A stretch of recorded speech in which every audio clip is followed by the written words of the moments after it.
de comenzar esa pausa fría con 40 gramos de plátano. Y la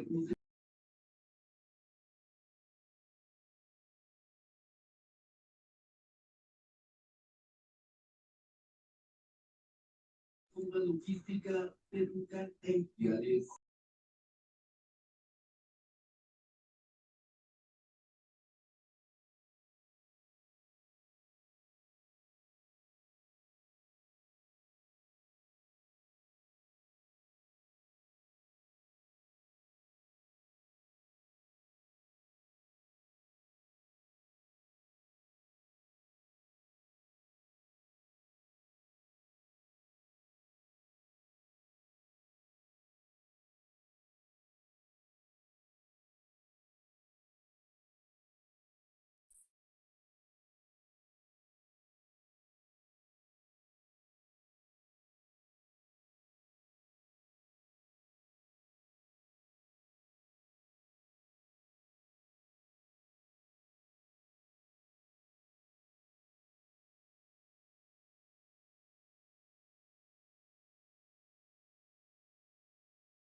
Perfecto, empezamos. Bueno, espero que se encuentren muy bien, sean cordialmente bienvenidos a este espacio. El día de hoy corresponde conversar sobre un tema bastante importante, ya un poco más quizás de carácter legal, sui generis. Y como saben, las reglas de juego, ¿no? Siempre empezamos 20 horas 10 minutos. Entre hora vamos a tener igual un espacio de 10 minutos para que puedan descansar, irse a tomar un cafecito. Y la consigna, como lo llevamos a cabo el día de ayer, es que puedan canalizar las preguntas al final de la clase, ¿de acuerdo? Si bien si tienen una interacción o aporte, será bien recibido, pero no podemos detenernos mucho tiempo en ello, ¿ok? El día de hoy vamos a tratar a repensar la intersección de las tecnologías, pero en conceptos jurídicos, pensando ya de una vez en disciplinas jurídicas y en ramas del derecho. Y es que no sé si a ustedes les ha pasado que últimamente se prostituye mucho el término legal tech. Y esto es una reflexión encaminada hacia la desinformación y la tergiversación de conceptos. Siempre, en este último tiempo se ha concebido que Legal Tech es una rama del derecho y están equivocadísimos. Hay tres tipos de categorías conceptuales: el derecho informático, el derecho digital y lo que se conoce como Legal Tech. Estos son los tres niveles a los que vamos el día de hoy jugar. Ya saben, un poco con la metodología de la gamificación de experiencias, un poco con la metodología de esas pequeñas referencias hacia videojuegos vintage que nos permitieron construir una sociedad de la información. Entonces, hoy vamos a empezar primero desde el derecho informático. Es quizás una de las primeras ramas del derecho, una de las disciplinas jurídicas que de forma vanguardista empezó a estudiar la transversalización de las tecnologías de la información y comunicación y sus implicaciones jurídicas. Entonces, primero definamos cuál es este conjunto de evolución. Tuvimos cuatro etapas y por cada etapa salió a relucir un concepto, ¿ya? Tuvimos la etapa número uno, donde se concibió a la tecnología como una herramienta técnica de aporte social y también como una estrategia de consolidación de un sistema económico mundial. En esta primera fase es donde ya empieza a aparecer el derecho informático y en la etapa 2 nace oficialmente el derecho informático. ¿De acuerdo? En la etapa 2, cuando la tecnología como objeto de regulación jurídica comienza a demandar la necesidad de comprender las implicaciones jurídicas aplicadas a las TICs. ¿Ok? Aquí nace el derecho informático porque se concentra estrictamente en todos los conceptos y elementos de la informática, como ciencia, como nueva ciencia de estudio y de transferencia de conocimiento. Y de ahí pasamos a una etapa 3, donde en cambio comenzamos a identificar la interacción de la tecnología para el ejercicio de derechos. Aquí nace el derecho digital como rama también del derecho, como disciplina jurídica del derecho. Y finalmente evolucionamos a una etapa 4, donde la tecnología se convierte también en un soporte de la prestación de servicios legales. Y aquí tenemos un acto de simultaneidad en toda la evolución tecnológica, porque desde la etapa 2 ya empiezan a existir los primeros legal texts. ¿Ya? Y los legal tech es prácticamente la prestación de servicios legales con inyección tecnológica a través de herramientas tecnológicas. Ya lo vamos a ver un poco con mayor detenimiento en el origen de los legal tech y cómo se fueran afianzando, pero lo curioso de todo esto es que hay un avance simultáneo desde la etapa 2. Pero quizás en la etapa 2 lo más importante antes de pensar en cómo prestar los servicios legales a través de herramientas tecnológicas, lo importante era más bien cómo regulo estas herramientas tecnológicas, cuáles van a ser sus desafíos legales y cómo el abogado o abogada debe responder ante ellos. Es importante que para ya entrarnos a la etapa inicial, al momento de conversar sobre derecho informático, recordemos conceptos básicos de la informática, ¿de acuerdo? Insisto, esto y veo y si me equivoco, he reconocido que dentro de este grupo selecto de estudiantes, de compañeros, colegas, hay ingenieros en sistemas, hay ingenieros en tecnologías de la información y comunicación que posiblemente dominarán estos conceptos, pero es solamente un pequeño recorderis, un afianzamiento de conocimientos también y lo que a mí me gusta es siempre darlo con una concepción referente, es decir, siempre a conceptualizar el término desde un referente en la materia, desde algún expositor profesional, etcétera.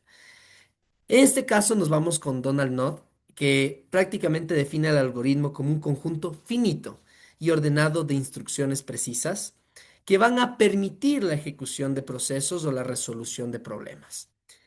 Eh, por ejemplo, en el diseño de software, que es bastante interesante, quizás es una de las ramas me atrevo a decir, de las ciencias informáticas más atractivas, el algoritmo es casi que el núcleo.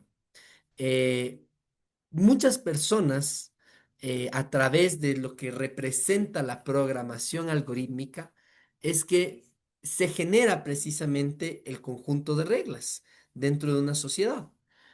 Hay autores que señalan que el pensamiento algorítmico, literalmente el que los seres humanos traten de pensar o emular un algoritmo, permite regular también la sociedad y ahí hay ahí hay una intersección entre el derecho, porque el derecho también nace de esa manera, nace como una solución ante la regulación de conductas dentro de una sociedad.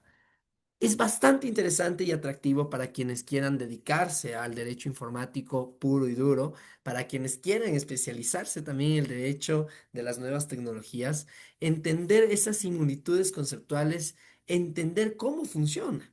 Entonces, para empezar, comprender el núcleo quizás de uno de los elementos básicos, trascendentes de la informática, como es el algoritmo, es quizás el primer paso para después identificar cuáles son esos desafíos regulatorios. De ahí pasamos hacia la computación, ¿no? Y aquí tenemos un gran expositor, ¿no? Alan Turing. Eh, para él, padre de de la computación, es un proceso mediante el cual una máquina puede manipular y procesar información para producir resultados lógicos, ¿de acuerdo? La particularidad de por qué yo he utilizado a Alan Turing no solamente es porque es el padre de la computación, o se lo conoce así, sino también por su efecto social e histórico. Cuando vayamos a tener, por ejemplo, las clases de protección de datos, la primera clase de introducción que la tenemos con Diego Álvarez, em, vamos a hacer una reseña histórica a la Segunda Guerra Mundial. Y desde la Segunda Guerra Mundial entender cómo el partido político nazi se aprovechó del tratamiento de información y de las técnicas prehistóricas del Big Data o de la analítica de data para todo lo que es la gestión de logística para los campos de concentración. Pero también ahí falta complementar la reseña histórica con los aportes de Alan Turing. Hay una película incluso bastante bonita con el actor de Doctor Strange que les recomiendo que lo puedan revisar cuando tengan tiempo, porque ahí les muestra cómo fue la construcción de un proyecto computacional para definir dónde se encontraban los barquitos alemanes y así coordinar ataques antes de que ellos lo ejecuten. Y es fascinante, porque ya al conversar de la computación, va a ser trascendente conocimientos básicos, como la matemática, como la física, sobre todo la matemática. Y ahí nace también un poco y se concatena con los otros conceptos que estamos revisando, como es el del algoritmo y demás. Otro dato curioso, ¿quién fue o quién creó quizás el primer insumo de avance a la productividad que se acercó al pensamiento computacional? Fue nada más ni nada menos que Leonardo da Vinci, al momento de crear o diseñar los primeros planos de una calculadora, pero no las personas no sabemos, o sea, no todas las personas saben eso, que se le atribuye los planos iniciales de una calculadora a Leonardo da Vinci. Y es que pasaron muchos años para que se demuestre que dichos planos iban a generar una calculadora funcional, ¿de acuerdo? Y después se le atribuye ya la invención de la calculadora a otra persona, pero incluso en la biografía de esta persona, del creador de la calculadora, él reconoció posteriormente, post-mortem, que él se había basado en los planos de Leonardo da Vinci. Esa lógica computacional, se la conoce como lógica computacional, sirvió para la consolidación contemporánea de la computación y el pensamiento computacional también ahora es quizás el núcleo para el desarrollo de tecnologías emergentes como la inteligencia artificial. Pasemos adelante. Un programa, ¿no? Un poco ya conceptos quizás un poco de vanguardia, de conocimiento general, pero es interesante el cómo el programa es la expresión de un algoritmo, ya es una expresión formal. Es el programa el término que a veces utilizamos de forma coloquial para referirnos al algoritmo dentro de la computadora que ejecuta la solución y procesa la información de forma correcta y eficiente. Insisto, estos conceptos no son, de acuerdo por ahí, Mariana nos ponía primero el binario. Sí, es real. También ese es un aporte fundamental en realidad para el pensamiento computacional. Insisto, un aspecto para que por favor lo tomen de la mejor manera. Estos conceptos no son precisamente los más técnicos, son conceptos multidisciplinarios. Por eso me gusta citarlos porque permiten quizás un aprendizaje mucho más flexible, mucho más amigable. Entonces, entender cómo se van concatenando cada uno de los conceptos, partimos del algoritmo, fuimos a la computación, conocimos un poco sobre el pensamiento computacional y de ahí pasamos ya al programa, que suele ser quizás uno de los términos que más utilizamos para referirnos quizás al conjunto de algoritmos dentro de una computadora. Vamos hacia adelante, datos, ¿no? Y aquí posiblemente muchos de los perfiles técnicos que nos acompañan en esta clase difieran del concepto. Y es que yo aquí sí estratégicamente utilicé el dato y utilicé el concepto de un ingeniero comercial, de un filósofo de las ciencias empresariales, como fue Peter Drucker. Peter Drucker tiene, bueno, para quienes no lo conocían, es quizás una de las personas más emblemáticas en el desarrollo contemporáneo de las ciencias empresariales. Obras emblemáticas reconocidas por las mejores universidades norteamericanas e incluso europeas. Y él tiene quizás una obra vanguardista, visionaria, de la que muchas personas no hablan e incluso, dato curioso, hubo facultades que prohibieron colocarla como plan lector y es la administración en tiempos difíciles y un acercamiento sobre las tecnologías de la información. O sea, él tiene esas dos obras marcaron un antes y un después para las ciencias empresariales. Y en estas dos obras presenta el siguiente concepto de datos. Los datos son hechos en bruto que al ser procesados y organizados pueden transformarse en información útil para la toma de decisiones. Prácticamente los datos son concebidos como este activo que requiere de un nivel de procesamiento y organización de estructuración para que sobre la base de ellos se pueda tomar decisiones empresariales, ¿de acuerdo? Y esto va de la mano con lo que revisamos el día de ayer en cuanto a globalización y economía digital y va a ir de la mano en toda la semana de clases de protección de datos. Luis Fernando, te escucho. Profesor, solo quería aportar lo que se refiere a la historia que usted nos hace a Alan Turing hasta el proceso de llegar hasta don Peter Drucker. De Turing acuerdo. simplemente llegó a dar el conocimiento real. Él es el creador no solamente de la computación, el padre, sino que él es de la inteligencia civil y militar, cómo las empresas, las personas una máquina puede razonar como un ser humano. Entonces esa era la verdadera realidad. Y la inteligencia en la vida militar, yo como militar, hemos estudiado lo que es el espacio, el tiempo, el terreno, los medios, el tiempo, el clima, el lugar, todo el terreno, tiempo y condiciones meteorológicas. Entonces, ese estudio acompañado al PMTD, que es el proceso militar en la toma de decisión, ya se llama el PTD, ahí está todo lo que nosotros queremos descubrir. Entonces, esos elementos se los supo. Entonces, por eso dice la inteligencia en bruto. ¿Cómo piensa un ser humano y cómo debe pensar con lógica? Eso fue lo que él descubrió. Entonces, con ese elemento, no es que dijo dónde están los barquitos, sino que se dio el lujo de Más decir, allá. una máquina piensa en cómo está haciendo, qué están diciendo una palabra, un idioma puede crear de una persona que antes lo tenía una persona. Las personas son las que hacían la Así es. inteligencia, pues no, como no había una máquina.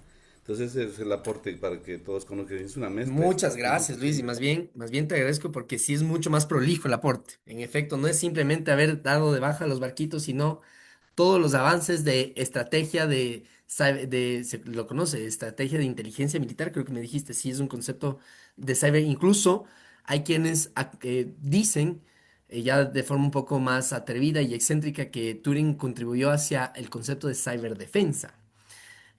Importantísimo. Muchísimas gracias, Luis Fernando. Totalmente de acuerdo. Vamos adelante. Información. Ya para que los datos se conviertan, miren que desde la perspectiva de Peter Drucker, insisto, esto va a variar después por cada clase. Estos son conceptos de diferentes ciencias y profesionales. Pero para Peter Drucker, los datos es el hecho bruto y después se transforma en información para la toma de decisiones. En protección de datos personales, vamos a ver que es distinto, que hay más bien información es del género y datos personales es la especie. Eso lo vamos a ver la siguiente semana, tranquilos. Ahora bien, pero para Claude Shannon, la información, miren ustedes, tiene esa misma perspectiva empresarial que lo decía Peter Drucker. Ya la información es el resultado del procesamiento de datos brutos. Ya es algo que nos permite a nosotros la toma de decisiones.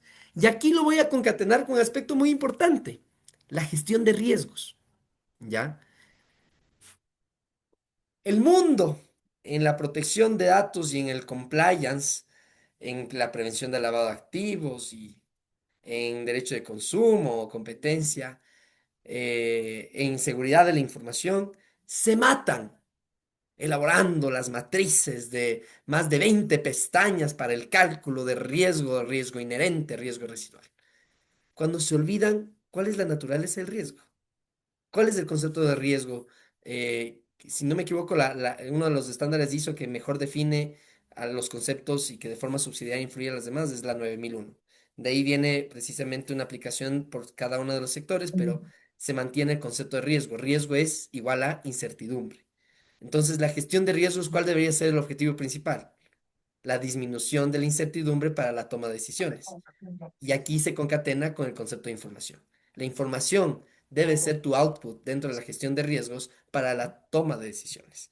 Edison, corto y sencillo, te escuchamos. Sí, nada más una precisión, es la ISO 31000 que habla del sistema de Toda gestión la de razón. riesgos y habla desde la identificación, la evaluación y el tratamiento que se debe dar. Habla de todo el ciclo de la gestión de riesgos. Y a Es, partir de, sí, de la 31000, lo que ahí fue. marca es el marco general para la gestión de riesgos de los distintos sistemas de gestión. Tienes toda la razón. Es el famoso certificación de Risk Management, la 31000. Sí, sí, sí. Es correcto. Totalmente, gran aporte de eso. Excelente, justo, tal cual. Entonces, miren ustedes cómo se concatena y es importante que lo tomen en cuenta. Ya desde esta perspectiva multidisciplinaria, insisto, la información se convierte en aquello sobre lo cual va a reducir la incertidumbre para la toma de decisiones. ¿De acuerdo? Ahora, un sistema informático, por von Neumann, ¿no? Ya es este conjunto integrado, no solo de software, sino también de hardware y de datos e información que se procesan de forma automática, ¿de acuerdo? Miren ustedes que los sistemas informáticos se podría decir que desde su concepción ya estaban planificados para que por defecto haya un procesamiento automático. Pero ¿qué pasó? Vino la ola de la inteligencia artificial y ahora resulta que todo sistema es de inteligencia artificial. Quizás aquí los perfiles técnicos lo podrán precisar de igual manera en las clases que tengamos sobre derecho a inteligencia artificial, pero hay una tergiversación absoluta de conceptos. O sea, ya un sistema informático tiene un componente de automatización. No llega, obviamente, a los niveles máximos de automatización que puede ofrecer, por ejemplo, la inteligencia artificial generativa, los LLMs, por ejemplo, o incluso lo que se conoce como la visión artificial. No llega a ese nivel de automatización, pero sí hay que saber reconocer que ya los sistemas informáticos poseían un nivel base, ¿no? Edison, nuevamente te escuchamos. Sí, allí hay nada más una precisión. Bueno, mi profesión precisamente tiene que ver con el área de tecnologías de la información. Y Buenísimo. efectivamente, de lo que hablamos es que esta automatización al final del día contienen estos algoritmos que hacen de alguna manera tener sistemas inteligentes.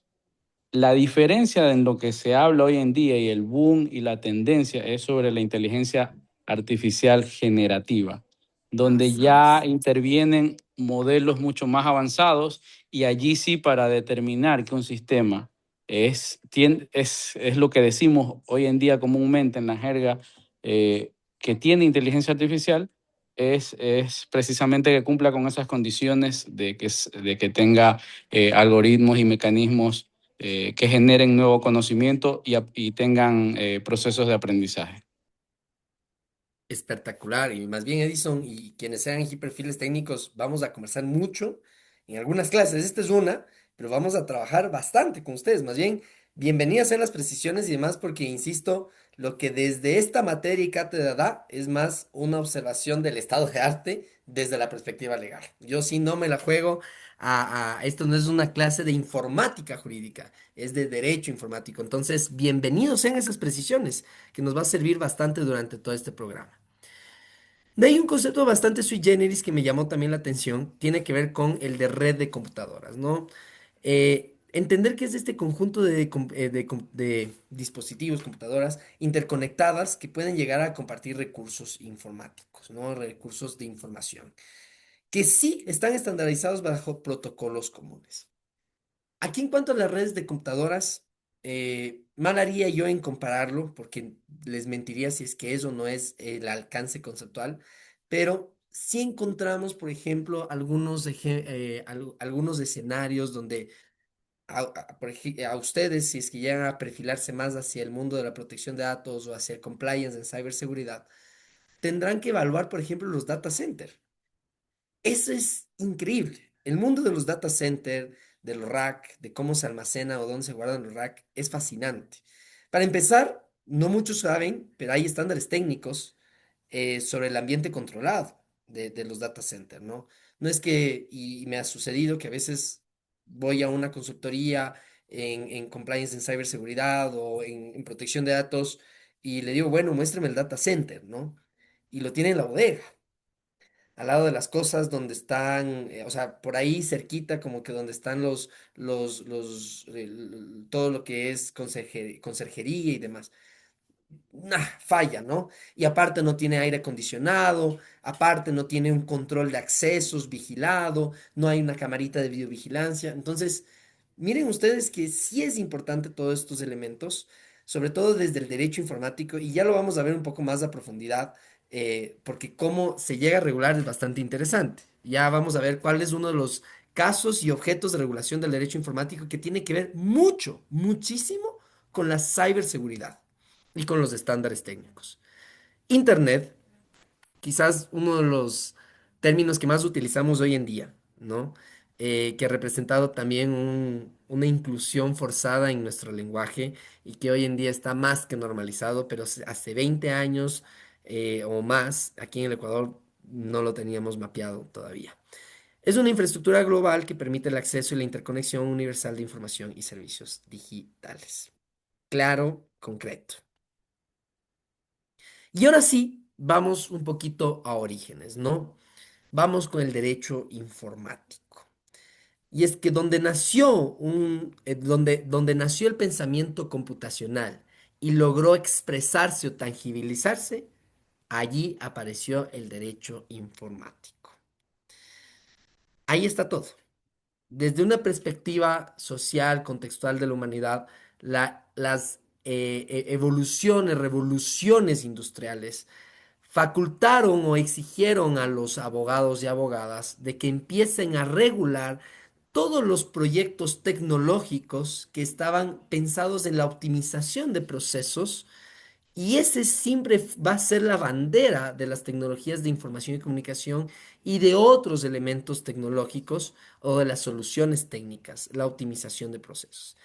Entonces, el momento en que se materializa el pensamiento computacional, ya sea a través de una computadora, ya sea a través de algún algoritmo, de un programa, allí nace el objeto de regulación del derecho informático. Entonces, este origen tentativamente ya se lo había afianzado en el año 1970, 1980. Pero en realidad ya tenemos antecedentes, lo que bien lo conversaba Luis Fernando. O sea, desde la Segunda Guerra Mundial ya teníamos algunos antecedentes sobre el uso del pensamiento computacional materializado para la ciberinteligencia o para la inteligencia militar. Así también, si hacemos una reseña histórica más atrás, encontramos planos sobre esa búsqueda de la automatización de procesos a través del razonamiento lógico con la calculadora, etcétera. Entonces, todo lo que tenga que ver con la expresión tangible de las nuevas tecnologías, de los elementos informáticos que acabamos de revisar, allí apareció el abogado o abogada informático.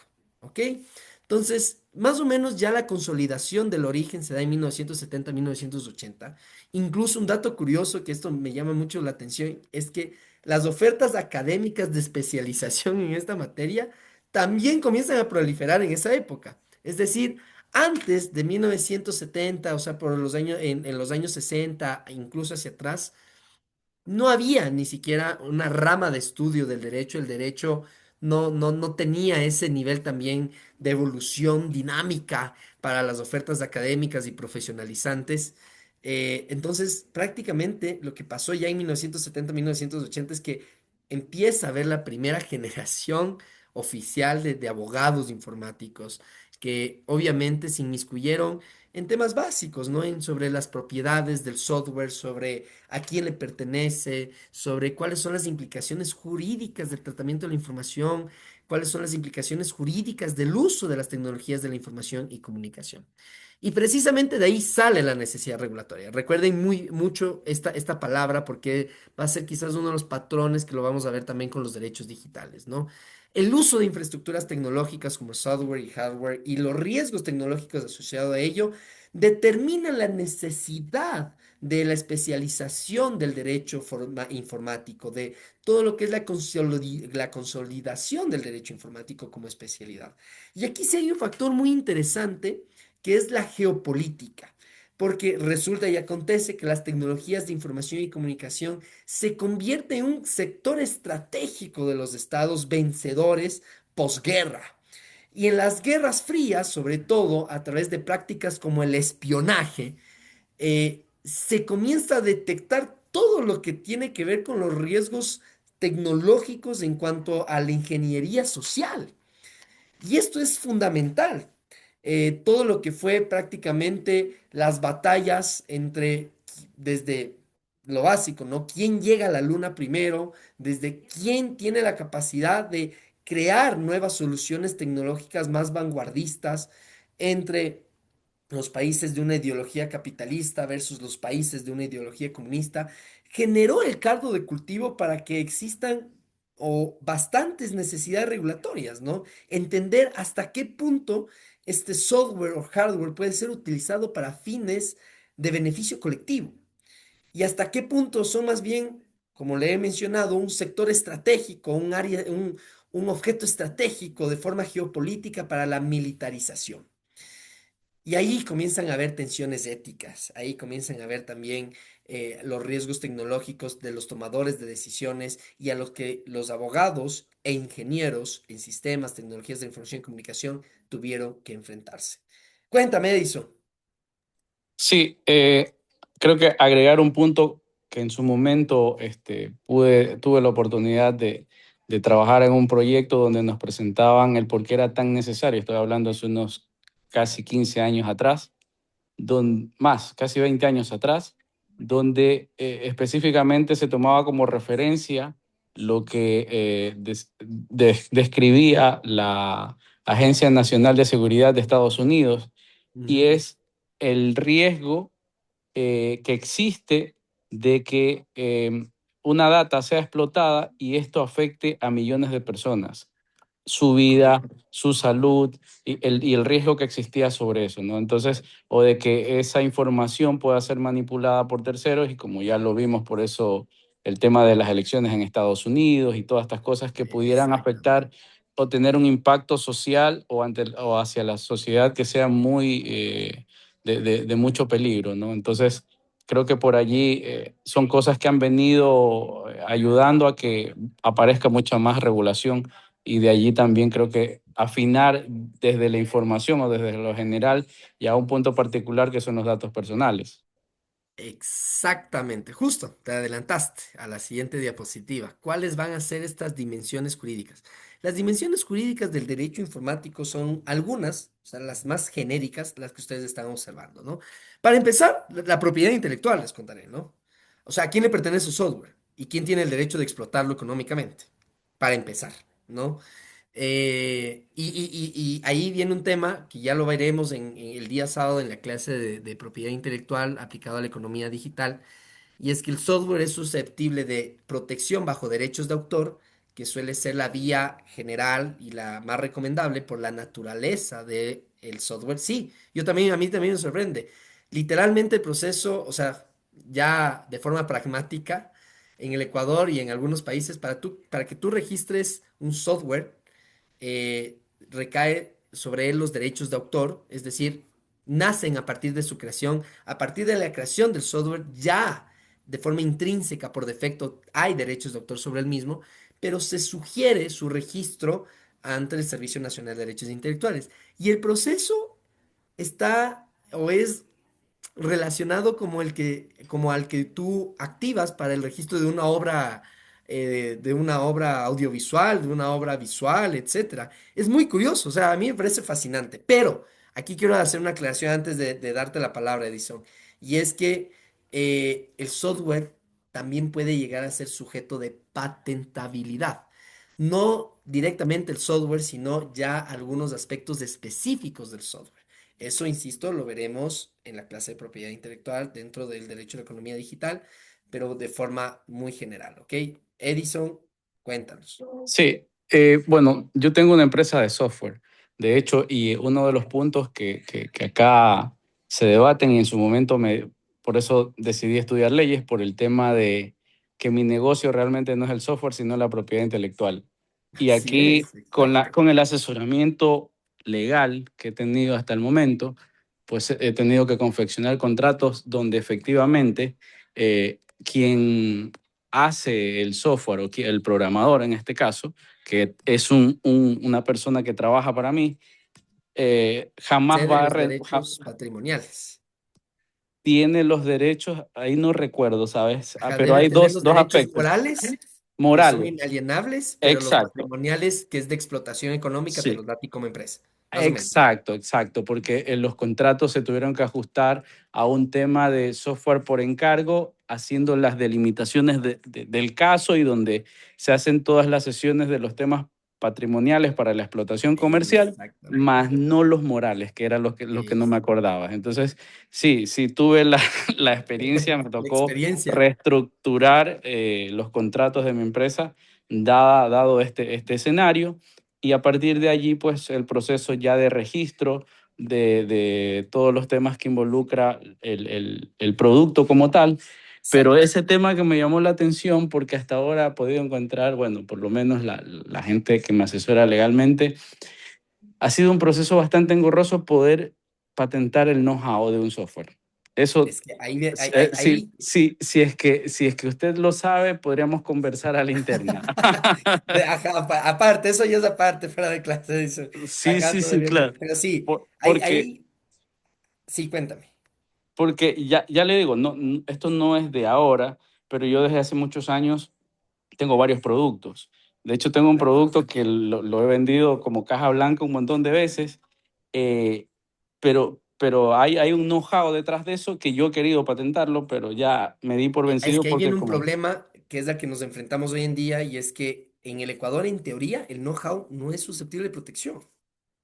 Y hay que ver más bien qué institución aplicaría. Eso ya lo Eso, vamos a ver sábado. El eso, sábado ya lo sí, vemos. justo eso es lo que todos los asesores legales, porque no he consultado solo con uno, todos me han Te dicho dice. que sí, Pero exacto.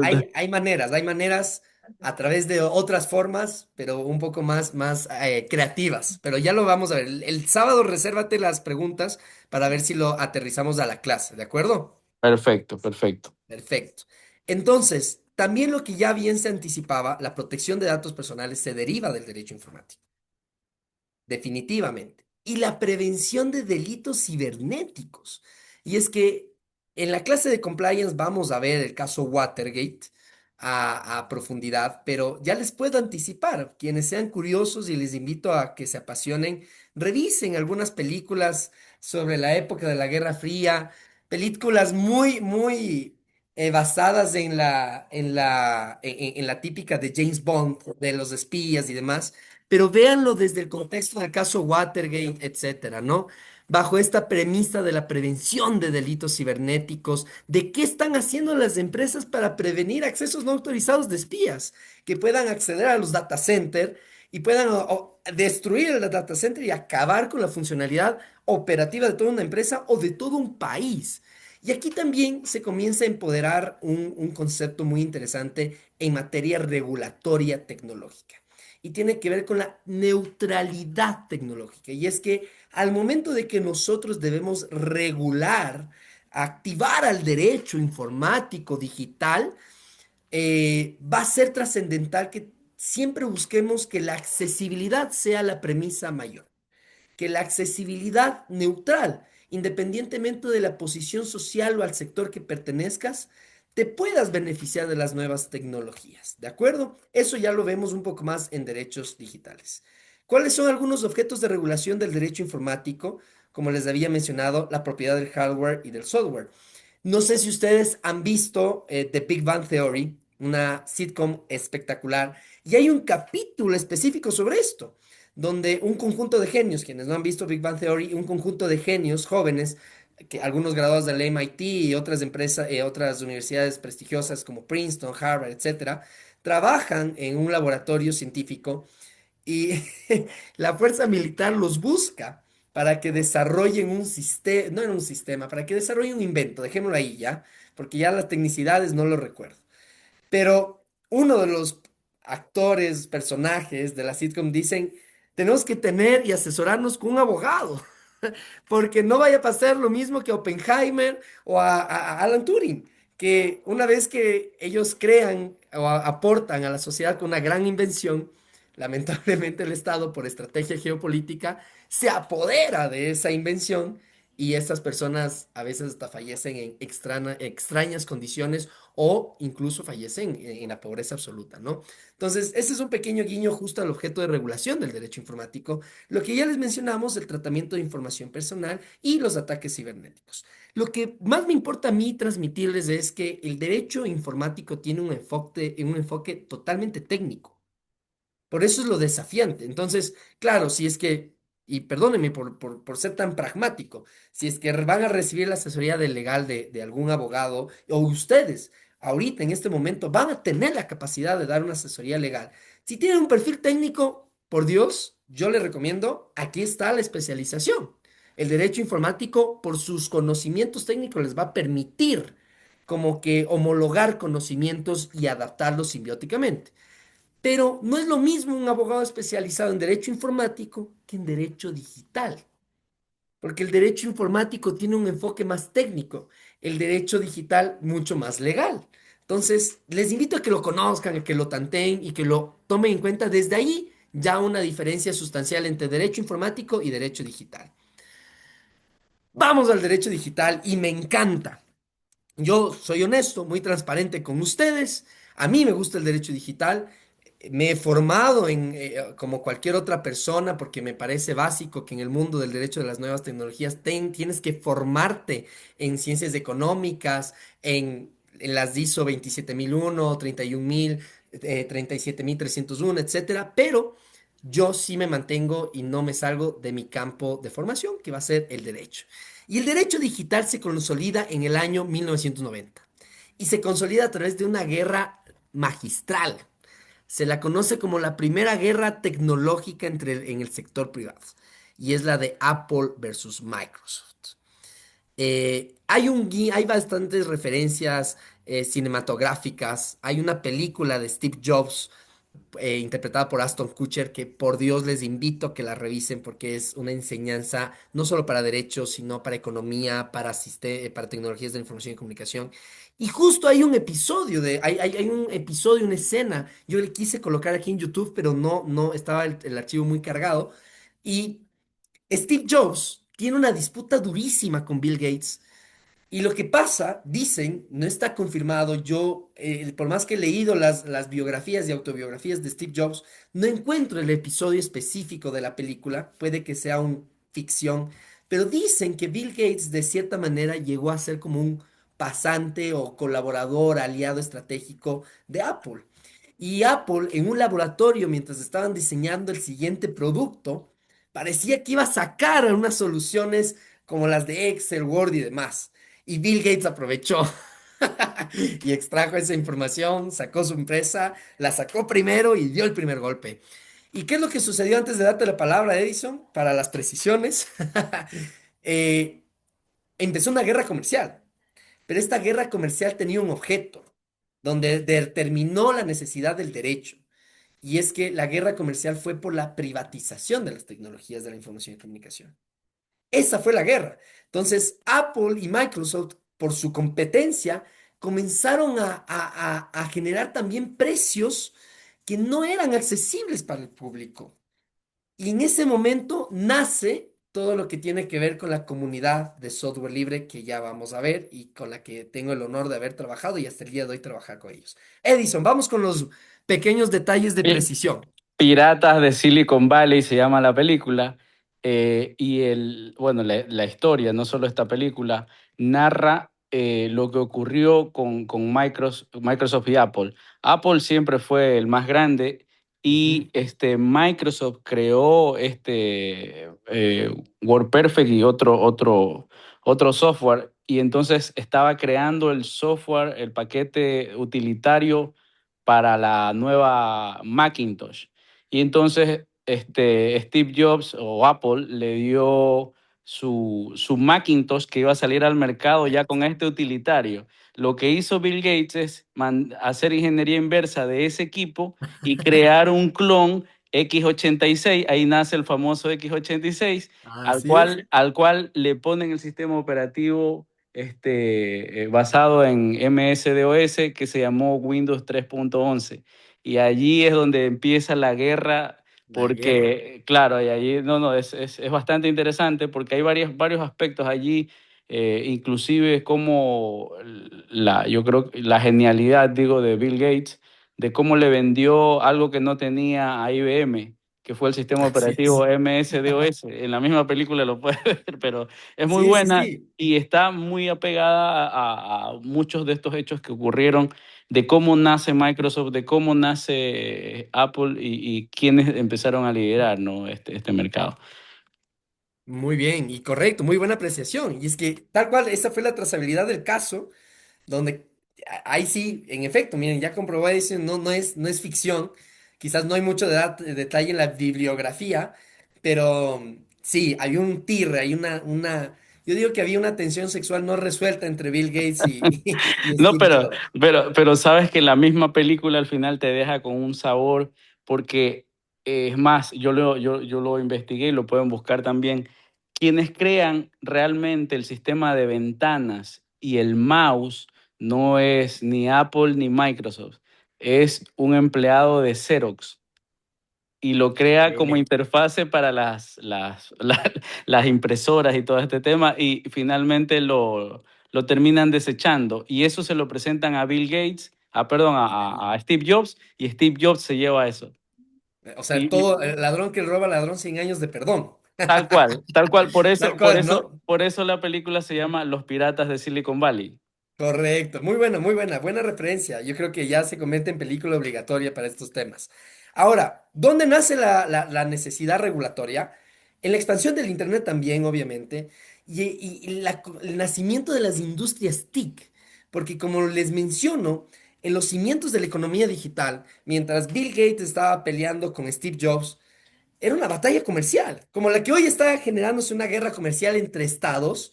En los años 90 era una batalla entre competidores. Y adivinen quién dejaron de lado. A los usuarios, a los titulares de los derechos. Y esto despertó la necesidad de enfocar a cómo se ejercen y protegen los derechos fundamentales y humanos en entornos digitales. Así nace el derecho digital.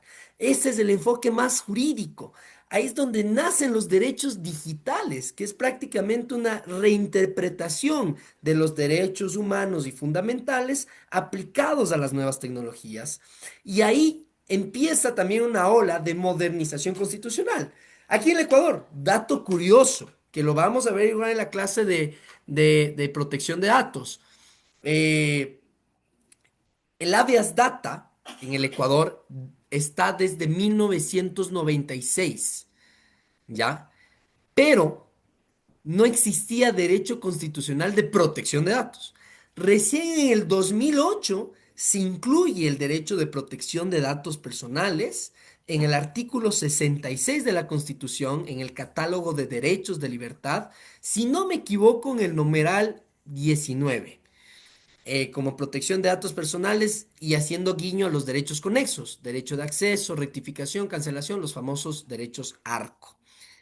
Hay una modernización constitucional y empieza a afianzarse este concepto de constitucionalismo digital y comienza a reconocerse derechos fundamentales y que adquieren la categoría constitucional a través de su reconocimiento en la Constitución sobre los de acceso a las nuevas tecnologías.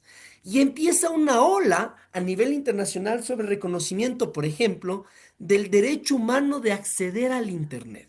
Les voy a dejar una reflexión, no quiero que me respondan, pero miren ustedes que ya hubo un caso que no se ha mediatizado aquí en el Ecuador, de que un profesor, en virtud de una resolución del Ministerio de Educación, eh, donde determinaba el no utilizar los celulares dentro de entornos escolares sin la autorización previa de un docente, pasó que el profesor detectó y halló a un estudiante en plena clase utilizando su celular. No lo estaba utilizando para fines investigativos ni para fines escolares de la clase, sino que lo estaba utilizando para chatear, para ver videos y demás. El profesor le retira el celular y como que lo confisca y le devuelve recién al día siguiente. Pero al día siguiente llega el niño con los padres de familia y resulta que el padre ha sido abogado y llega y les dice, ustedes vulneraron el derecho humano de mi hijo de acceder a las nuevas tecnologías y al Internet. Locura absoluta. Caso de Ecuador. Habrán muchos, pero sé que hay uno que se está tratando de mediatizar. Les dejo la reflexión. ¿Hay una vulneración de ese tipo de derecho? ¿Es real la interpretación que está haciendo el abogado sobre ese derecho? Que, ojo, en la Constitución sí está reconocido el derecho de acceso a las tecnologías de la información y comunicación. Y a nivel internacional, la Relatoría de las Naciones Unidas sobre Libertad de Expresión reconoce el derecho humano de acceder al Internet. Pero, ¿vale esa interpretación en este caso? Les dejo para que lo resuelvan en sus casas.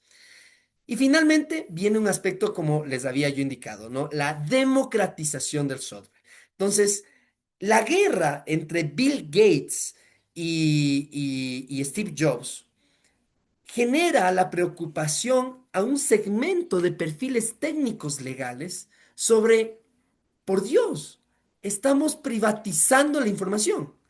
Estamos privatizando el acceso a las nuevas tecnologías.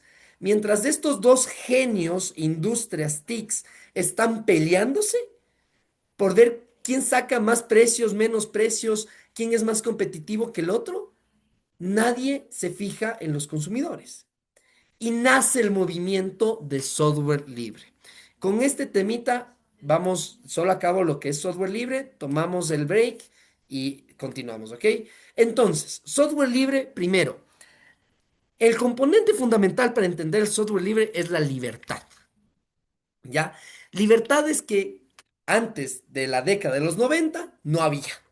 La libertad de acceder a un software libre no había. Todo estaba privatizado.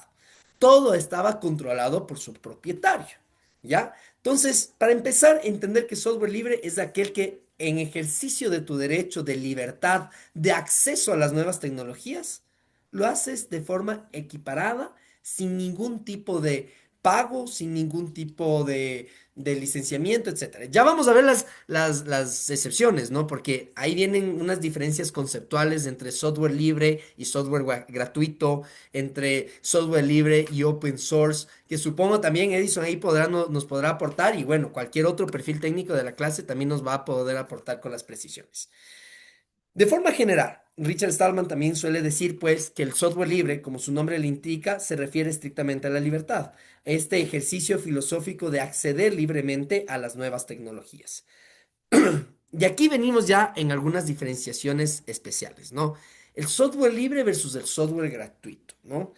A ver, para entender, el software libre sí se puede poner a la venta. Tú sí lo podrías llegar a poner a la venta si es que se desea. ¿De acuerdo? Porque hay una liberación, y ahí puede que me corrija Edison o el perfil técnico, puede haber una liberación de código fuente, pero tú tienes un compromiso intrínseco que está dentro de las directrices Debian, que es respetar el código de fuente, porque es respetar el código de fuente del autor, ¿ya? Sin embargo, tú puedes generar del código de fuente soluciones tecnológicas que se pueden cotizar en mercado. Recientemente, dicho y hecho, Yo tuve el caso de asesoría a una empresa tecnológica, a una empresa tecnológica que ofrece una solución basada en inteligencia artificial, específicamente de scoring. Es un sistema de decisiones automatizadas. ¿Cuál es el scoring? El perfilamiento de riesgos para el otorgamiento de créditos, para, sobre todo en el sector asegurador. Y ellos tenían esto, utilizaban un software libre y después, obviamente, había ya un proceso de rediseño sin que se afecte la integridad del código fuente y con eso ofrecían una solución tecnológica de scoring que permitía el perfilamiento de datos. Difícil. A eso nos enfrentamos los abogados y abogadas digitales, ¿ok? Y ahí también tenemos lo que tiene que ver con el software libre versus el open source software, que filosóficamente, o sea, aquí más la discusión es filosófica. Si ustedes leen otras obras o incluso dentro de sus procesos formativos en tecnologías, tienden mucho en realidad a tratarlo bajo las mismas similitudes conceptuales al software libre versus el open source software. Hay incluso muchos quienes dicen que son lo mismo, ¿ok? Yo aquí les dejo la discusión porque a mí me encanta dejarles con la pica para que lo piensen.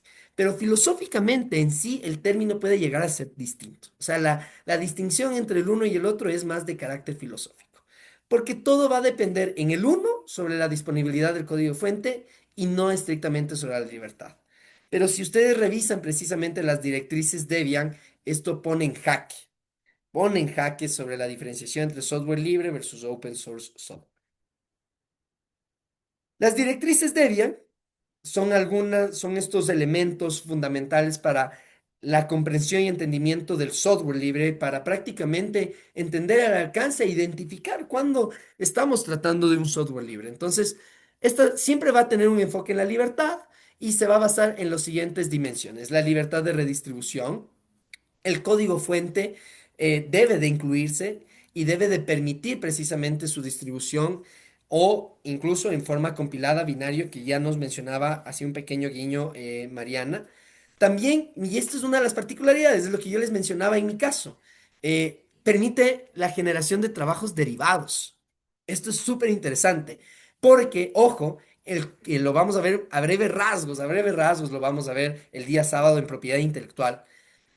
Ustedes sí pueden proteger o registrar un software que sea un trabajo derivado de un software libre, ¿de acuerdo? Pero tienen particularidades y lo reconoce el Código Orgánico de la Economía Social de los Conocimientos e Innovación.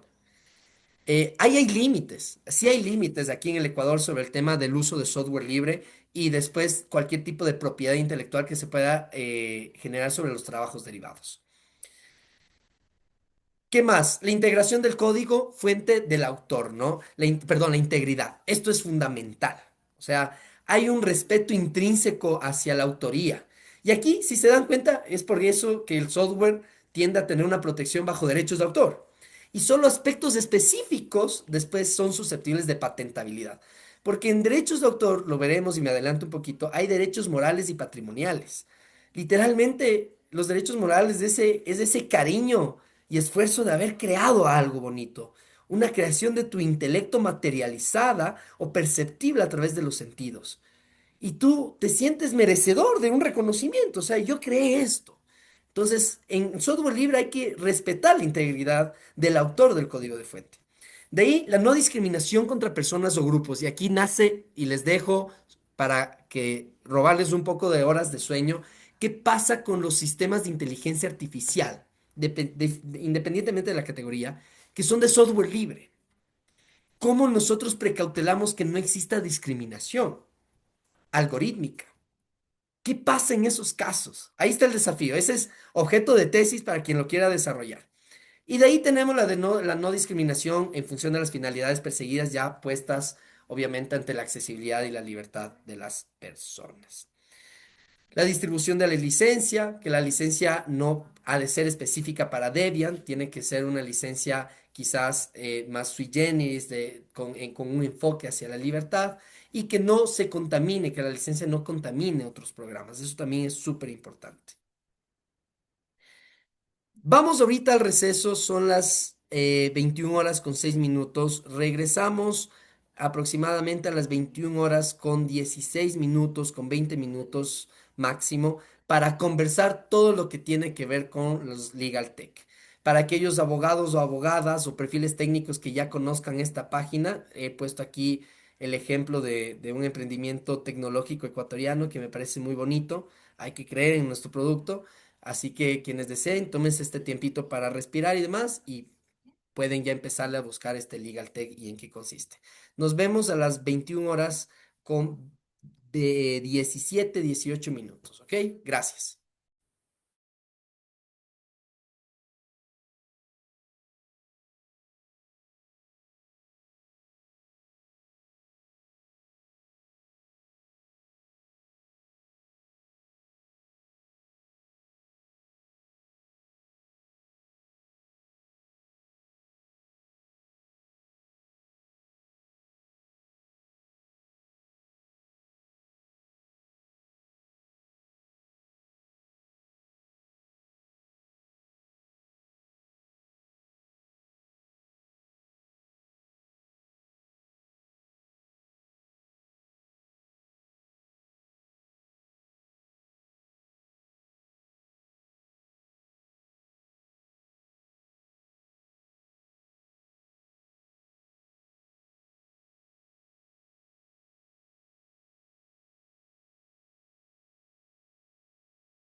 Listo.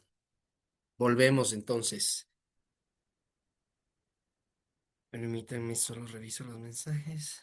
Ya. Excelente.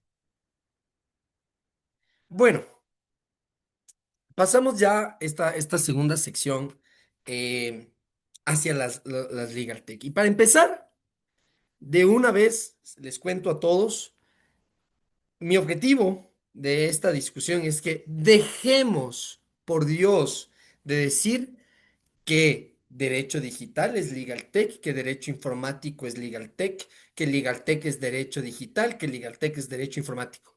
Error. No solo error, horror. Porque no es así. Les voy a resumir textualmente, creo que son tres, cuatro láminas sobre legal tech.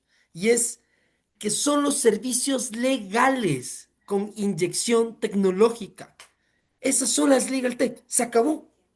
Es como a través de un proceso de transformación digital específico de optimización de procesos para la prestación de servicios legales se utilizan herramientas tecnológicas. Para de contar. Se acabó. Son soluciones legales a través de medios tecnológicos. ¿De acuerdo? No hay que darle mucha ciencia al asunto. Que sí hubo una influencia del derecho digital, que sí hubo una influencia del derecho informático, obviamente. Claro que sí. Pero tengamos cuidado en asumir que todo es legal tech, o por ejemplo, en decir abogado especializado en legal tech, abogada especializada en legal tech. Ah, Edison, ¿qué nos cuentas? Podríamos clasificar dentro de las Legal Tech las empresas que brindan servicios especializados con respecto a herramientas para cumplimiento regulatorio. Sí, las herramientas de compliance. Sí. Sí, puede ser un legal tech. O sea, Sí, por ejemplo, una empresa que brinda servicios tecnológicos para implementación de sistemas de gestión para protección de datos sí, personales, sí, legal tech. Puede considerarse, sí, puede ser concebido como legal tech, así es. con inteligencia Correcto. artificial gobernada. También. Ya le metiste ahí el valor agregado, pero sí, también. ¿Por qué razón? Porque el aspecto de compliance no solamente es atribuido al derecho. Desde una vez les digo, quizás los mejores compliance officers del país en realidad no son abogados o abogadas, a veces son más ingenieros comerciales, auditores o economistas, pero el hecho es que de todas maneras está dentro del área de las ramas del derecho. O sea, es una prestación de un servicio legal que puede ejecutarse bajo un despacho judicial o incluso bajo un líder tecnológico. Entonces, sí, claro que sí. Y hoy en día están bastantes. Yo, a quienes estén aquí de perfiles técnicos, recomendación muy personal. ¿Quieren pegarle al nicho de mercado? Saquen los sistemas de compliance y cumplimiento en protección de datos, en ciberseguridad, en prevención de lavado de activos, aunque ya hay. Y tal vez esto ya para otros más disruptivos, saquen proyectos tecnológicos de transformación digital para despachos judiciales. No se imaginan lo mucho que necesitamos los abogados y abogadas este tipo de soluciones de optimización, Que, transformación que, digital. que no pagan bien, dicen. Eso ya no sé, dicen, ya es motivo de otra cosa. Luis, cuéntanos. No, no, a ver, yo me dedico a crear soluciones y la verdad, en algún momento quise explorar este tema para los despachos de abogados y todo, crear una solución que permita la gestión de los casos, temas de cartera, temas de Exacto. procesos recordatorios, las agendas, las audiencias, que son temas que se tienen que planificar por temas de estrategia jurídica, que se debe llevar un control bastante expedito en ese sentido. Ujú. Sin embargo, hay dos cosas allí importantes. Una, que los estudios jurídicos, los despachos, todavía no, no, No ven la se- necesidad. no es que no ven la necesidad, todavía no confían netamente en Mm, una solución como para poner información que puede ser muy, pero muy sensible en un servidor en la nube, por decirlo así, de un tercero. ¿Sí? ok. Creo que ese es, por lo menos en el estudio que hicimos, como que la brecha que todavía no permite cerrar. Y dos, que los productos que existen en el mercado, obviamente, tienen un costo, por ejemplo, Lexis no es que es un producto que cuesta mucho realmente, me parece bastante asequible para lo que brinda. Y de allí los abogados dicen, bueno, si yo con esto me sirve mucho, no ven la necesidad de lo otro y por tanto, para llegar a poner un producto de ese tipo en el mercado, se necesita mucha masa y a su vez también el costo no justifica como para ir allá. No sé, tal vez después eso cambie, pero es lo que he visto por lo menos en el mercado ecuatoriano. Sí, y puede ser real, es muy particular. Yo conozco de estudios jurídicos grandísimos que no, que se están acostumbrados todavía al Excel y es delicadísimo. Eso lamentablemente no siempre está en operativo. Luis, cuéntame.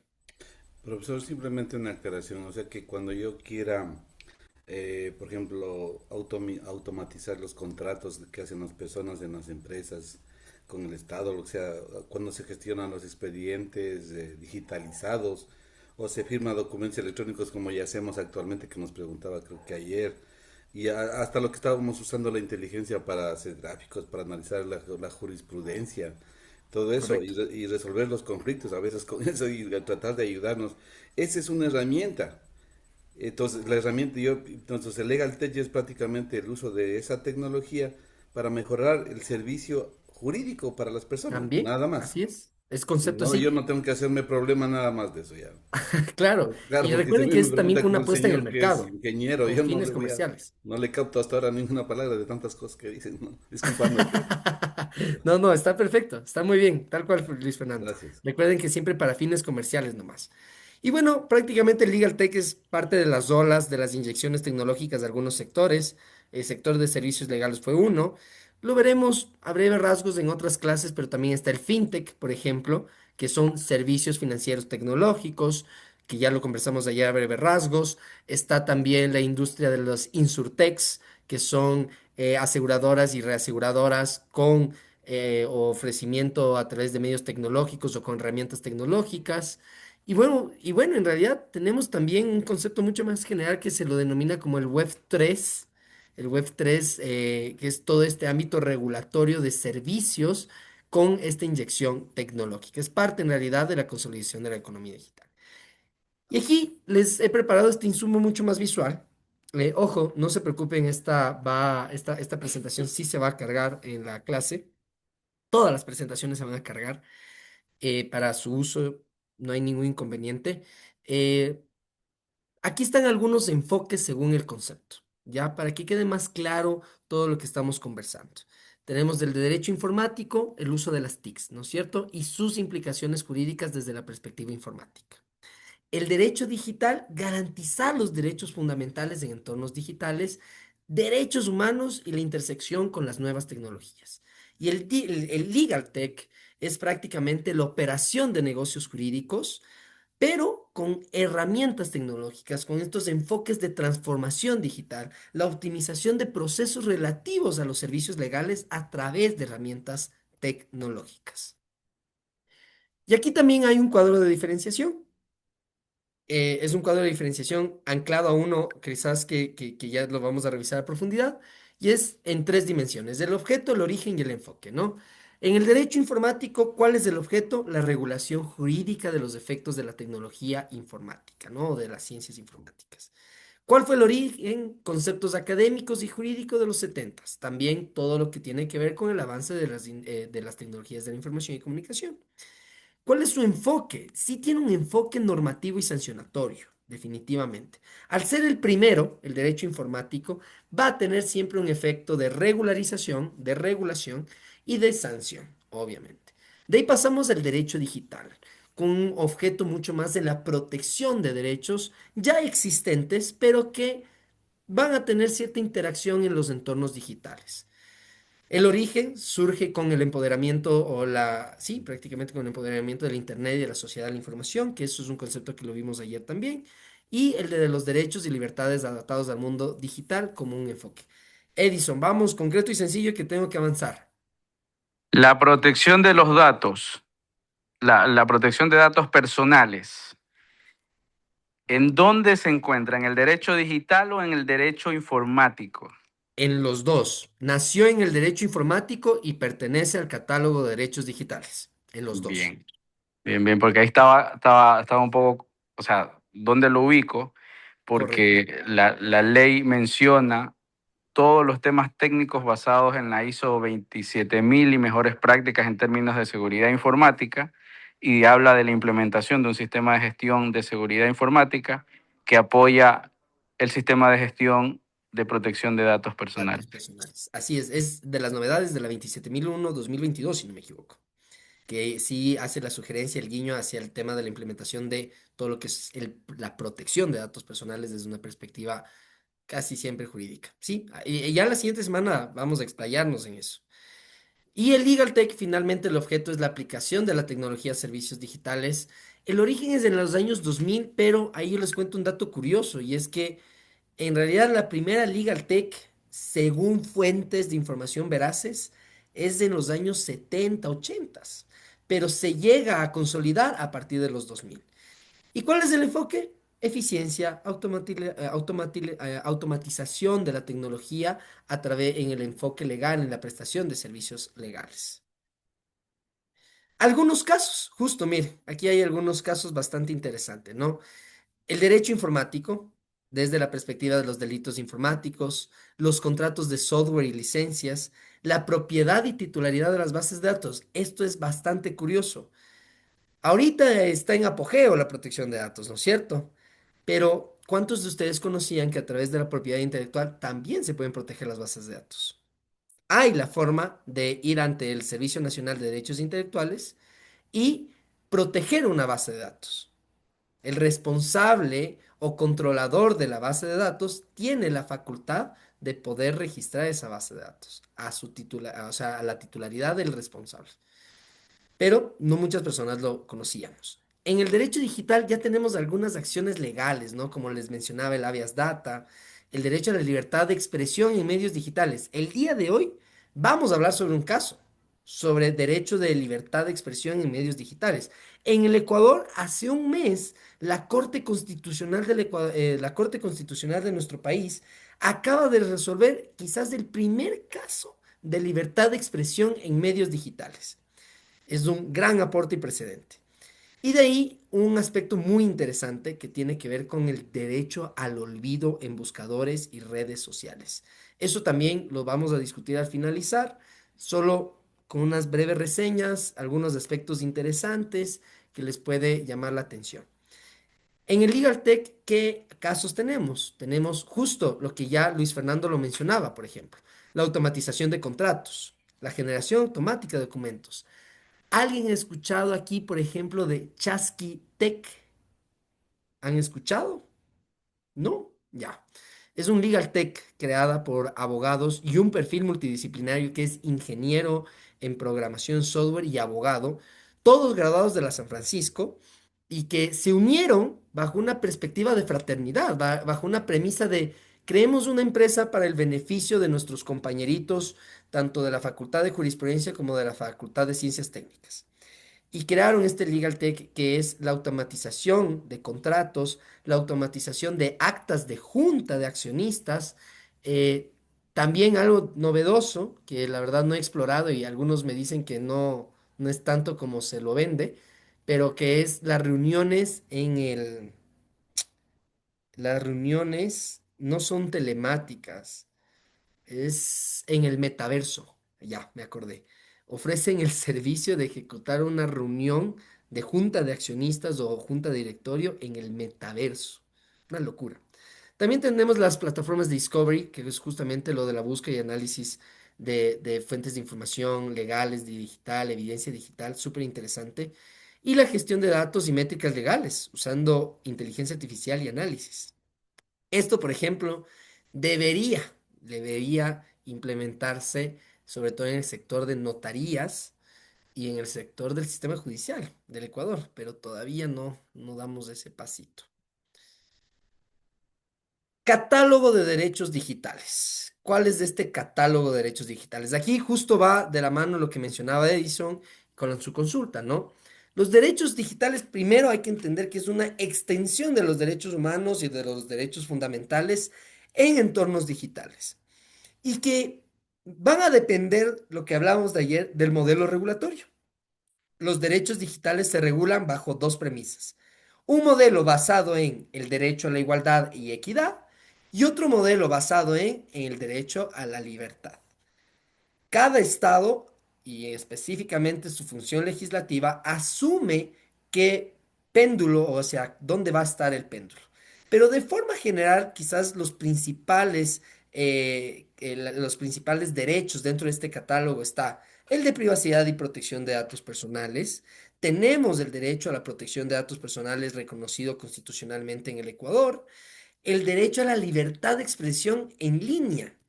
Este quizás es uno de de las novedades que ha habido en el Ecuador, como les contaba, porque mucho nos llegamos a preocupar, algunos abogados y abogadas especializados en esta materia, eh, cuando hubo un proyecto de ley, ¿qué será? Hace un mes, 2 meses, que buscaba la censura en redes sociales frente a comentarios peyorativos a funcionarios públicos. Era preocupante, era muy preocupante. Yo entiendo cuál era la necesidad y de verdad, y haciendo un acto de empatía, las personas que están en la función pública definitivamente están en una exposición constante de su vida privada. Y eso genera que de forma constante, valga la redundancia, estén sujetos a insultos, a difamaciones, etcétera. Pero llegar a la censura, no. Porque, y aquí una particularidad súper interesante, hay jurisprudencia estadounidense enriquecedora sobre el alcance del derecho a la libertad de expresión, que se ha utilizado hoy en día precisamente para el reconocimiento del derecho a la libertad de expresión en línea.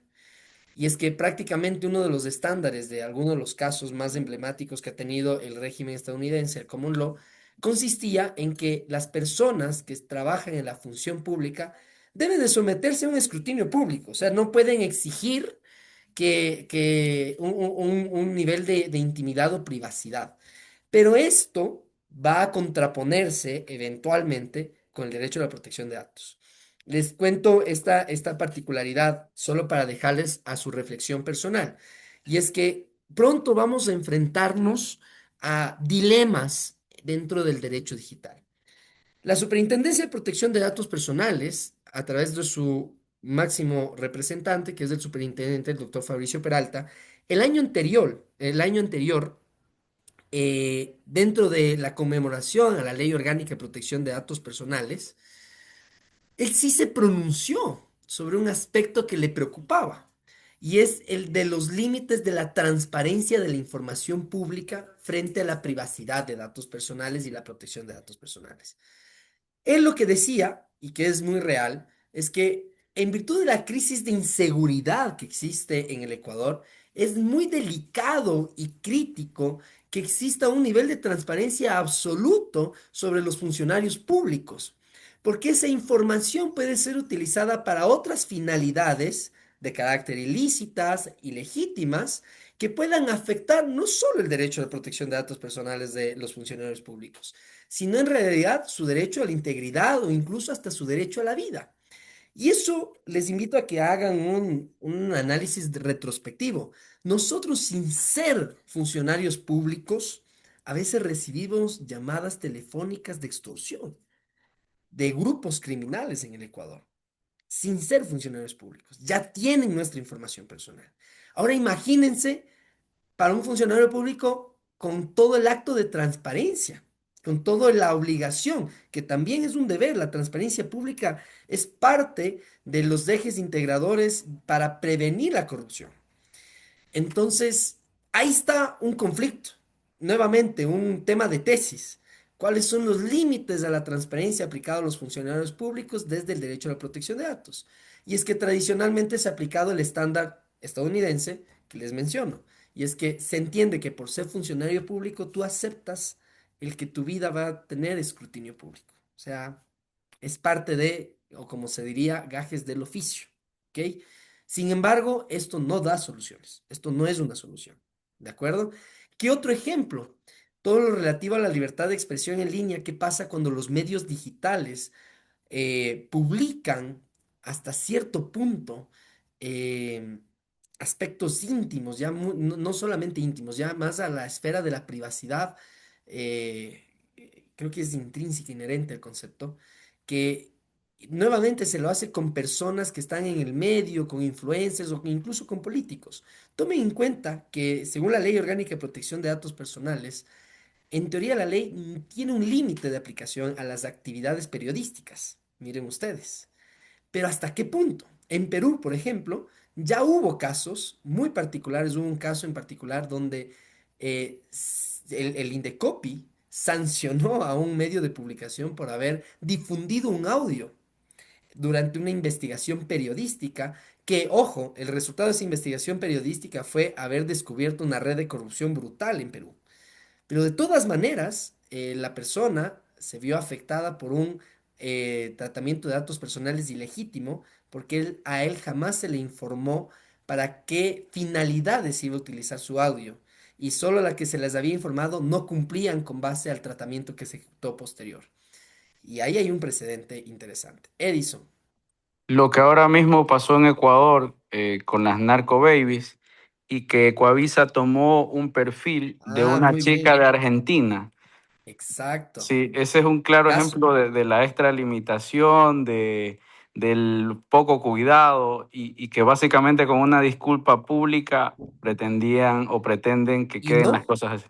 no, porque la chica, si no me equivoco, va a avanzar con acciones legales. O no sé, tal vez lleguen a un acuerdo económico, O sea, posiblemente. ya según vi, ya hay un abogado que va a patrocinar, ya está patrocinando a esta chica y ya ha llegado a instancias ya judiciales con el canal. Interesante. Sí, ese es un buen caso, justo, precisamente. Ahora, existen otros aspectos más, el de acceso universal al Internet, que ya lo mencionábamos. Yo tuve el conocimiento de este caso de un niño, que los padres de familia vinieron acá y dijeron, hey, ¿qué pasó? Pero el acceso universal al Internet también es un aspecto que ya lo había mencionado relativamente Diego y ayer también lo conversamos, y es que el Estado ahí sí tiene un rol protagónico porque ellos deberían, a través de diferentes actividades, no solamente de carácter administrativo, actos administrativos, sino realmente acciones pragmáticas, el facilitar ese acceso universal al Internet. Pero aquí nuevamente nos encontramos con un desafío. Eh, si ustedes, por ejemplo, quieren a acceder a las redes de Wi-Fi gratuitas en la capital del Ecuador, en Quito, hay una altísima probabilidad de que sean vulnerados sus datos personales. Entonces, claro, ¿de qué me sirve la estrategia del municipio de habilitar el Internet para precautelar este acceso universal al Internet? Pero el riesgo hacia mi derecho de protección de datos es catastrófico. El derecho al olvido. El derecho al olvido es quizás uno de los aspectos más desafiantes dentro de los derechos digitales. Hay múltiples casos en la historia, precedentes a nivel de Europa, sobre la necesidad del derecho al olvido. Yo conozco de algunos, precisamente, y es que, ¿qué pasa cuando se llega a filtrar nuestra información en redes de Internet, que es complicadísimo a que se elimine totalmente de todos los servidores, que se elimine totalmente de todos los dispositivos que hayan accedido a esa información? Y ese derecho al olvido se ve muy afectado. Incluso la protección de datos personales no logra solventarlo del todo. ¿De acuerdo? Les cuento una anécdota. Antes de darte la palabra, Edison. Les cuento una anécdota. Bueno, ni tan anécdota. Algo importante que deben conocer. Esto es de forma extraoficial. No muchos lo llegaron a saber.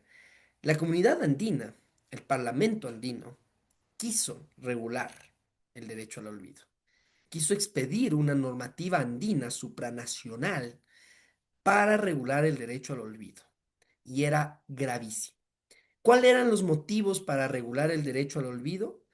Mucho las actividades de pornografía infantil, sexting, grooming, etcétera, cuya difusión de contenido sexual estaba en en los principales buscadores de Internet y que eran de fácil accesibilidad. Esa iniciativa, si bien busca atender un aspecto importante, hay que reconocerlo, fue categorizado como uno de los peores proyectos normativos a nivel regional en América Latina. ¿Por quiénes fue categorizado? No solamente por las empresas, eso es obvio, por las empresas de las industrias tech, sino también por perfiles relativamente especializados en la materia, porque no estaba bien identificado cuáles son las complejidades técnicas de ejecutar un derecho al olvido. Es complicadísimo. Si ya para el derecho a la eliminación de los datos personales, de verdad, y esto es premisa anticipándome a la clase de protección de datos, una vez que ingresa al mundo digital, nada se elimina. O sea, para que se elimine, hay que hacer una auditoría o un proceso de informática forense brutal, técnico, y aún así pueden haber rezagos.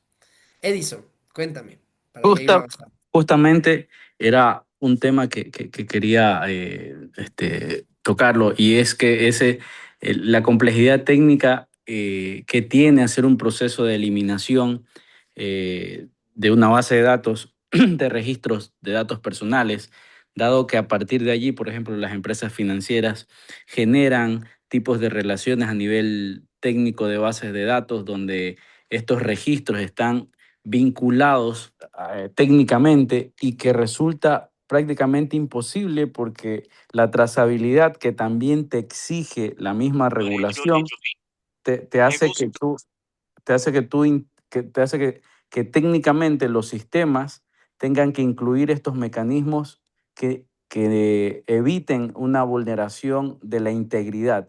Entonces, cuando llegamos a este punto de decir, ¿sabes qué? Entidad financiera, elimíname porque ya cerré mi cuenta y no quiero saber nada más de tu banco, resulta casi un parto o es imposible Sí, llegar a eliminar esa información. Y allí, por ejemplo, inclusive los mecanismos de anonimización o mecanismos de encriptación no terminan siendo la solución. O sea, igual existe esa brecha porque el rastro queda. O sea, tengo que ir a los backups o eliminar los backups o subir todos los backups y volver a bajar. O sea, técnicamente es algo que es una falacia lo que yo digo, hacer ese tipo de cosas, porque lo máximo que se pudiera llegar a hacer es anonimizar los datos personales para a correcto. partir de ahí dejar el resto de registros, porque por temas regulatorios de las mismas empresas o del mercado en el que se tratan estos Hay que datos, es imposible hacer. preservarlos. Así es.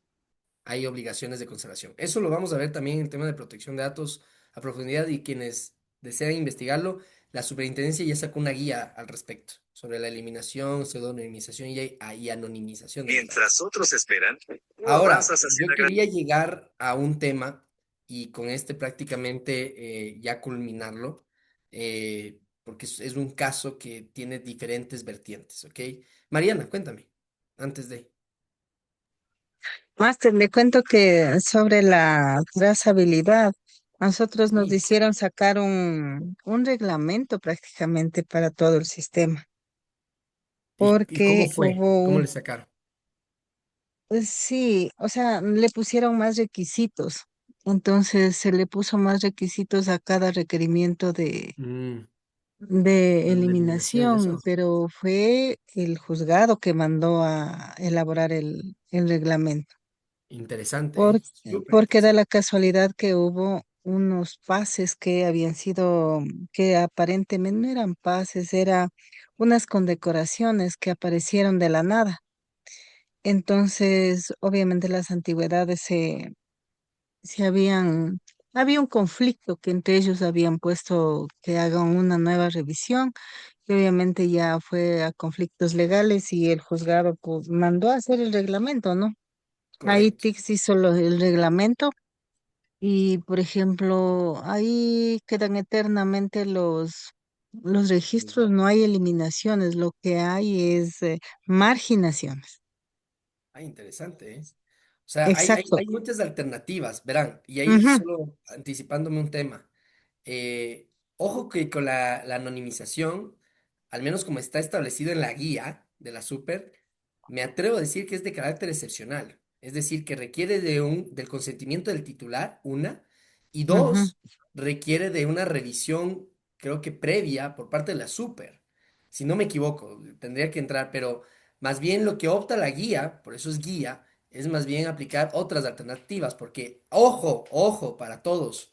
Cuando ustedes anonimizan el dato, puede también generarse una vulneración, porque afectan la integridad del dato personal y afectan la disponibilidad también. Primero la integridad, obviamente, pero también se podría llegar a afectar la disponibilidad. Cuidado ahí con la anonimización. Pero se contradice contra el olvido. Se contradice. Es que, a ver, con el derecho al olvido, ¿saben qué podría aplicarse? La pseudoanonimización. Eso se podría Yo, aplicar. Y aún así, claro, pero yo no es... recomiendo la anonimación. ¿Qué cosa? Yo no, porque La todo tiene que anonimización. tener un, por ejemplo, digo yo a veces inclusive cuando yo estoy cuadrando, digamos, balances y por Correcto. ahí no me cuadra algo, yo me Vaya, voy a los registros de auditoría claro. e Para inclusive me auditorías casi voy, siempre se conserva la información. Y ahí incluso, como decía Edison, hay plazos. O sea, a veces hasta la ley te lo pide, hasta las normas. bueno, las bases de, bueno, como viejo uso, yo soy de uso transaccional de base de datos Correcto. y a nivel de ingeniería en reversa a partir de datos, como perito Mm, y lo que es el manejo de millones de de registros de información. ya. Pero en mi caso no le mezclo las auditorías, entonces los backend, los frontend y todos los motores transaccionales de datos permiten generar nuevas bases de datos en donde se van Ujú. grabando las auditorías y usted va sacando respaldo, no Ajá, necesariamente el puede backup. ir eliminando, ajá, y puede ir, y Es que, pueden tener unos sistemas de, ¿cómo se llama? Alternativos de recuperación de datos. En Ujú. mi caso no me he hecho porque es una sola institución, pero cuando ya Claro. es nube es otro tratamiento. Es otro. claro, La claro, ingestión no es distinta. pero esos procesos, todos son procesos de tratamiento de datos. Entonces, cuando tú haces el análisis de impacto, declaras todas estas actividades precisamente para identificar las posibles Sí, vulneraciones. Y en este caso,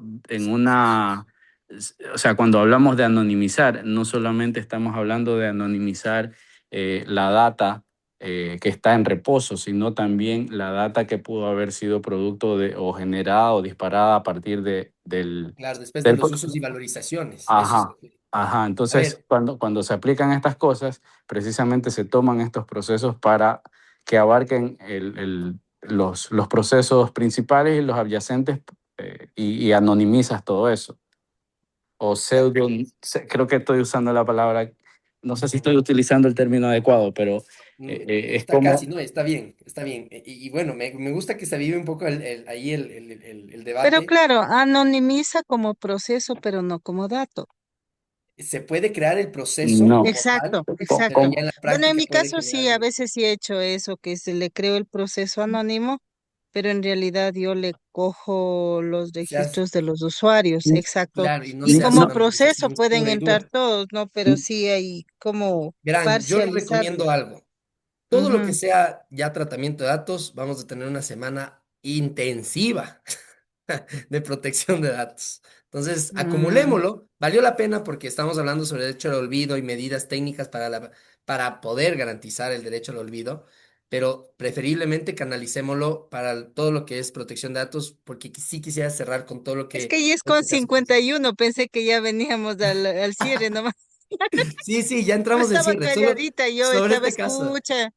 Escucha y escucha porque hay muchas, no solo los riesgos, son las ISO de bases de datos, de También, control de todo. calidad, las Y ISO, todo, y todito verán eso que todo hay. lo vemos en la siguiente. Y en temas de compliance también lo vamos a ver, sobre todo el alcance Ujú. de la 37.301 y de la 9001, ¿eh? Entonces sí, no se preocupen, hay tiempo, tranquilos, pero Lo vamos que me paso por preocupa paso. es que qué tanto va a tomar en el examen, porque mire cómo nos ha bombardeado con tanta cosa, o sea, No se también, o sea, asusten, no se asusten. y Tranquilos, no se digamos que preocupen, de hay, es verdad. arma de doble filo, porque uno maneja la tecnología y a veces los términos le confunde el rato de dar el examen. O sea, uno le dice, ya me Tranquilos. bombardeó 2 horas, ahorita 6 horas enteras y estoy así en la cabeza, uff. Por eso era el espacio, pero acabemos para que puedan ir a descansar, ¿de acuerdo? Luis, tienes la palabra. Profesor, buenas noches, compañeros. Tomando a consideración la pregunta que nos dejó pendiente en la hora anterior sobre el asunto del profesor de que le había quitado el celular al alumno, bueno, yo en forma concreta diría que Eso fue una medida disciplinaria, lo que hizo el profesor de quitarle, más no le vulneró el derecho a acceder a las tecnologías, que es cosa muy diferente, no tiene por qué, Sí, sí, sí. porque está distorsionado, lo tomó como un abuso, tal vez otra cosa, pero no fue así. Pero mi pregunta es que estamos un poco en confianza, profesor. Yo quería hacer una pregunta que en el semestre pasado tuve que yo hacer un documento relacionado al utilizar la IA para hacer las Ya. tareas, los deberes. El usar la IA académicamente en el Ecuador para estudiar y consultar y hacer deberes y todo es bueno, es favorable, es autorizado. Hay abusos y todo, pero hay inclusive introducir una palabra a ustedes hace unos minutos, la discriminación. Es como yo le digo a mi hijo, le digo, es como cuando yo era antes, tenía la calculadora y cuando apareció la calculadora, todo el mundo hacía la calculadora, ya no hacíamos la parte, pero como nosotros tenemos un proceso de evolución y vemos personas responsables y somos éticas en muchas cosas, podemos utilizar y entonces yo también puedo exigir que los profesores no utilicen la IA para calificar, porque yo ni sé que salen los resultados, ahí dice utilizó el cuaderno, el libro de tal, puede Entonces, haber hay una ideas que son paradoja. parecidas, pero no he utilizado, pero lamentablemente yo tuve que ponerle inclusive que en la Constitución se establece el uso de la tecnología actualizada y todo lo demás. ¿A dónde voy? ¿A Verán, dónde aterrizo? Que el momento que usted me restringe, pero yo también puedo exigirle al profesor que así como yo me dedico a redactar pensando, poniendo mis ideas, que va a coincidir muchas veces con la IA, que ¿quién se inventaría que sea repetitivo y el ser humano ya ha creado y ha hecho los documentos y reglamentos habidos para ver del planeta y los estudios? Entonces vamos a caer en algo de la IA, que tenga la IA ya documentado. Entonces yo lo que pretendo es decir que si hacemos nosotros también así, el profesor también no utiliza la IA para calificar, pues porque me está calificando con IA, yo también le una digo, ¿sabe qué? paradoja, No una utiliza. paradoja. Entonces yo les puse ese argumento y ya hubo personas que reaccionaron, por supuesto, entonces que se dedique a hacer eso un profesor, ¿no? Eso quería dejar como una inquietud y Es que bueno ahí se eso. me mire, en este pequeño ejemplo estamos nosotros mismos aprendiendo derecho y el mismo yo que tengo que defenderme de derecho, yo también puedo aplicarle el derecho a la tecnología. Gracias. Exactamente. Está bien, muy bien, Luis Fernando, y les agradezco mucho, sus reflexiones son muy bien valoradas. De eso se trata esta cátedra, de repensar. No es más, de discutir y repensar. Y eso también pénselo, eso también considérenlo para su examen. O sea, no va a haber un efecto. No es esto como, ¿qué dice el artículo tal? No, es repensar al derecho, ¿ok? Vamos solo avanzando ahorita con el de libertad de expresión, que lamentablemente solo me va a tocar dejarles como la reflexión, saber qué opinan, ¿ya? Este caso para mí es igual bastante novedoso, creo es del año anterior en realidad, y es que le sucedió, es de Colombia, y les cuento el contexto, a ver qué opinan, a ver qué decisión habrían tomado ustedes. La persona que ustedes ven aquí es una actriz que se dedica a la industria de contenido sexual para adultos, y es muy conocida, ¿ya? Por ahí veo algunas personas que incluso reaccionan y me dicen, sí, ya sé quién es, ya les caché. Pero el punto es el siguiente. No quiero que nos enfoquemos en eso, sino en lo que le sucedió. Ella ha sabido construir su marca personal, ha sabido facturar literalmente de su imagen y tipo de contenido. Y su contenido, obviamente dentro de un contexto lícito de que ella, de forma voluntaria y consentida, genera contenido para adultos, con industrias reconocidas bajo estándares lícitos, sin que encaje bajo actividades ilícitas, es una actividad legal. Está generando ingresos económicos de forma legal. Pero ¿qué es lo que sucedió? Ella tenía una cuenta en una red social de una gran empresa tecnológica. Y ella obviamente no subía contenido obsceno, pero sí contenido que se prestaba hacia la imaginación, digamos. Y como ya las personas le asociaban y ya sabían dónde sí acceder al contenido para adulto, eso prácticamente a ella le permitía lucrar de su imagen, lucrar de su contenido a través de diferentes medios, tanto en redes sociales como a través de las páginas para contenido de adultos. ¿Qué es lo que sucedió? Que esta empresa tecnológica le cerró, le bloqueó su red social porque iba en contra de la moral. Una medida técnica realmente importante que demuestra lo que ya hablábamos, el compromiso que deben de tener las empresas tecnológicas también de proteger el uso correcto de las herramientas que están poniendo a disposición de los titulares. Pero en este caso, la actriz dijo, no, a mí me parece injusto porque lo que me acaban de hacer a mí, que era una red social consolidada, con más de millones de seguidores, yo facturaba de eso. Y lo que yo estoy haciendo, siempre y cuando sea lícito, es libertad de expresión. Y sí, ojo, el contenido para adulto y la pornografía puede llegar a ser protegido bajo la libertad de expresión. Es real. Entonces, digamos que esta actriz fue muy bien asesorada y se pegó la pelea de David contra Goliat y se peleó contra esta gran industria tecnológica diciéndole que el hecho de haberle censurado prácticamente es una vulneración a su derecho de libertad de expresión en redes sociales. En primeras instancias, pierde el caso.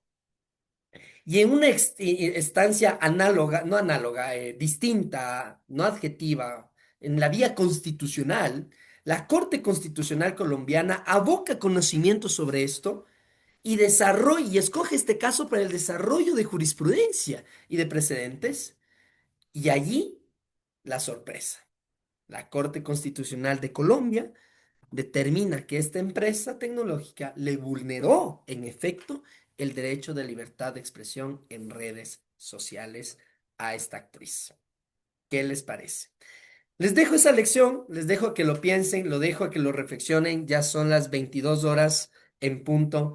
Miren ustedes estas circunstancias, qué pasa cuando nos enfrentamos al orden y la buena moral social frente al uso de la libertad de expresión en redes sociales. ¿Qué pasa cuando hay esas contradicciones de derechos digitales, que es lo que hemos revisado el día de hoy? Lo que más me importaba para esta sesión es que tengamos claro las diferencias, tengamos claro la practicidad del derecho y cómo ha estado evolucionando. Les agradezco mucho por su tiempo. Cualquier cosa, pues ya nos veremos el día de mañana y les deseo una excelente noche. Muchas gracias. Muchas gracias, profe. Gracias, buenas Gracias, noches. máster. Gracias, buenas noches, profe. Buenas noches.